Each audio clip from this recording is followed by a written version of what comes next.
Assalamualaikum, pagbati po ng kapayapaan sa inyong lahat. Isa pong napakalaking karangalan po sa akin ang makatabi ko po ang mga senatoriables ng PDP Laban.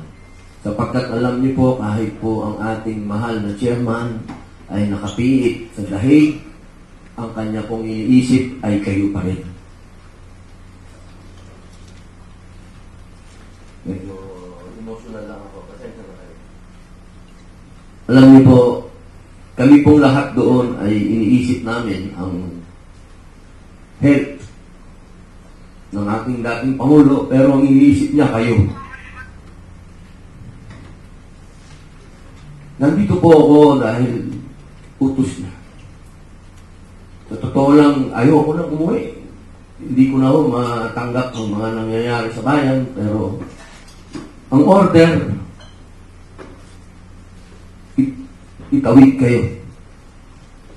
Kaya po ako nandito. Yung mga issue po natin ngayon, napakabigat. Sapagkat ang issue po ay boto. Yan po ang tinatayuan ng ating chairman, yung boto po ninyo.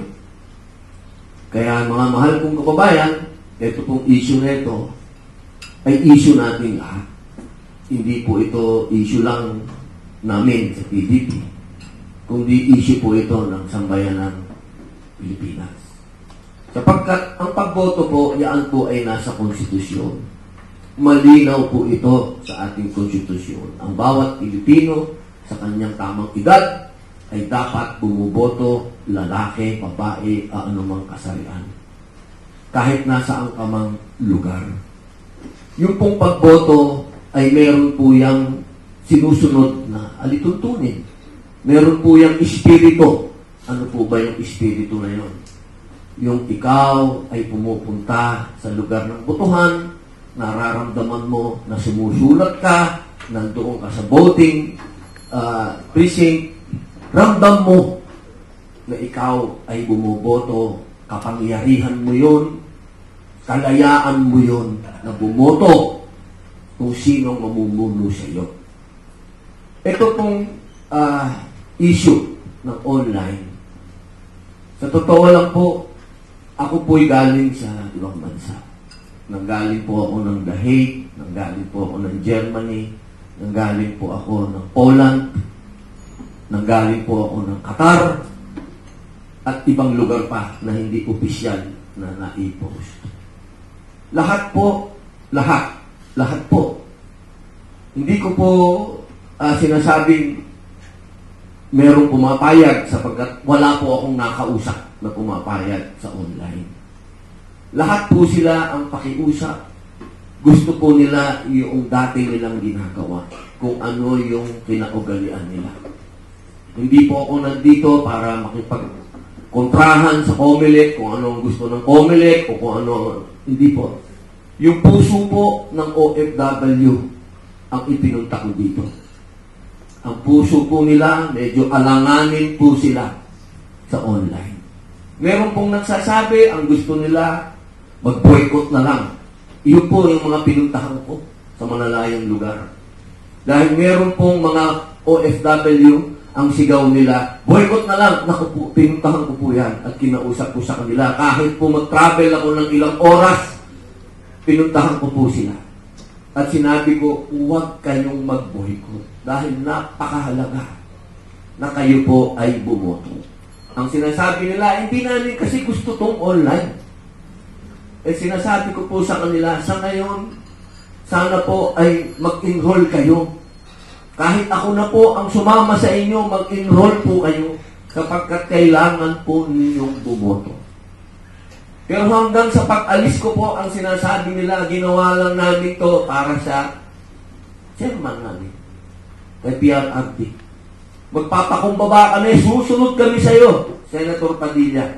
Mag-i-enroll kami para kay PRRD. Pero iilan lang po itong napuntahan ko. Napakadami pong OFW. Kung ako lang po ay may oras, pupuntahan ko po yan isa-isa para kumbinsihin dyan sa online na yan. Huwag kayong mag-boycott. Pero sana po, sa ating mga namumuno sa bayan ito, lalong-lalo na sa Comelec, intindihin nyo rin po sana yung damdamin ng ating mga OFW. Yan din po ang hiling namin sa Supreme Court. Yung pong denial ng ating mga magigiting na senatorial votes. Ito po ay hindi lamang para sa amin. Hindi lang po ito para sa kapakinabangan namin. Ito po ay para sa lahat. Malinaw po ito na sana, mga mahal kong namumuno sa bayan ito, kung talagang tinuturing natin na bayani ang ating mga OFW, pakinggan po natin sila. Hindi po nararapat na tayo ang magbibigay sa kanila ng mga alituntunin na hindi naman natin muna sila tinanong kung gusto nila. Hindi po porket malayo sila, hindi na po tayo mag-aabala na kausapin ang mga taong ito. Ladies and gentlemen, tandaan po ninyo, ang mga OFW, ang pinagdadala sa atin yan, nasa $35 billion a year. Ang ekonomiya natin tumatakbo dahil sa mga OFW. Isang tanong ba, isang hearing, isang public hearing para kausapin natin sila at tanungin kung gusto ba nyo ito? Hindi natin nagawa.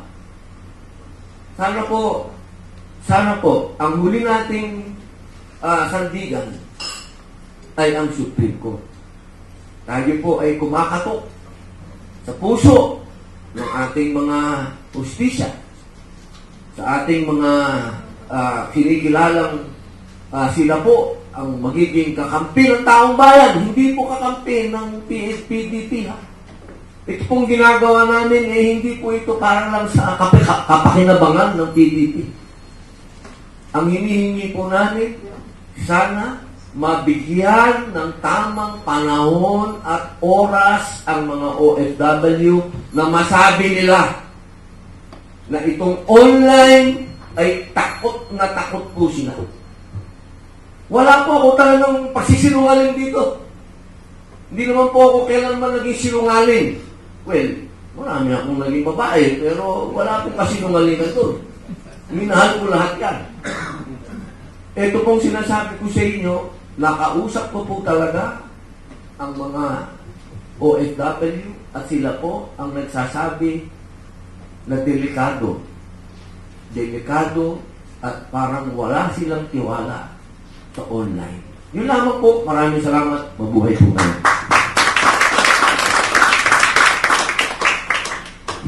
Thank you very much, Senator Robin Hood Padilla. Now, let us open the microphone para po sa mga katanungan ng ating press.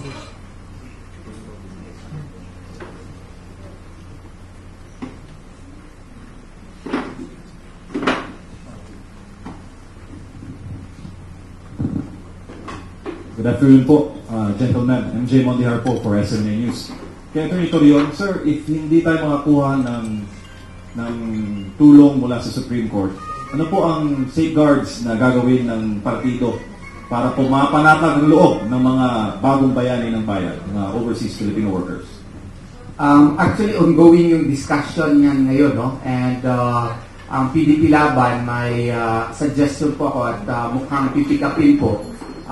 Maggawa po tayo ng continuing exit poll. Meaning, lahat ng mga OFW na nakakaboto na, no, ang ating policy talaga sana ay i-encourage natin sila kung hindi talaga tayo makakuha ng TRO to still register and participate. Kasi kung hindi tayo mag-participate, mawawala yung boto natin. Ang dami pa naman nun.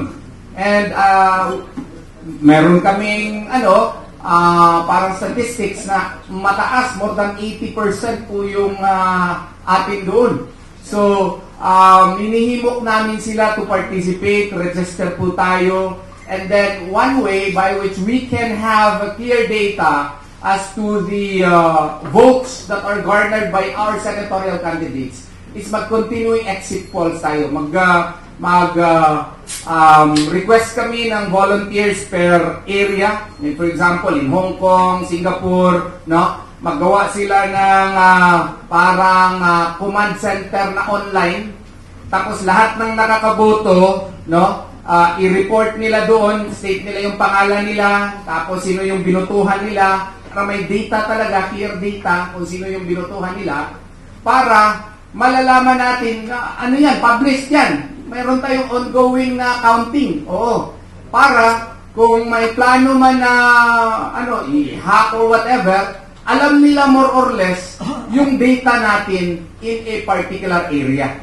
So, yun lang ang naisipan namin kung meron pa kayong ibang ideas as to how we can monitor the votes that are garnered by our senatorial candidates per area. No?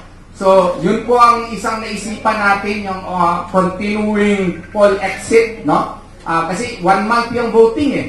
So, kung magre-report sila kaagad sa isang online command center, sino ang binutuhan nila, anong pangalan nila, kailan sila nagboto, yung registration number nila, may data talaga tayo.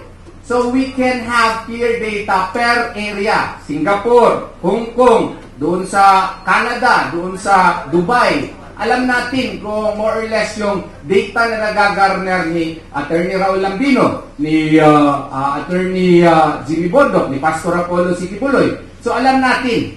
And makikita natin yan, no? Ongoing yan, kasi i-publish natin sa Facebook. Oo.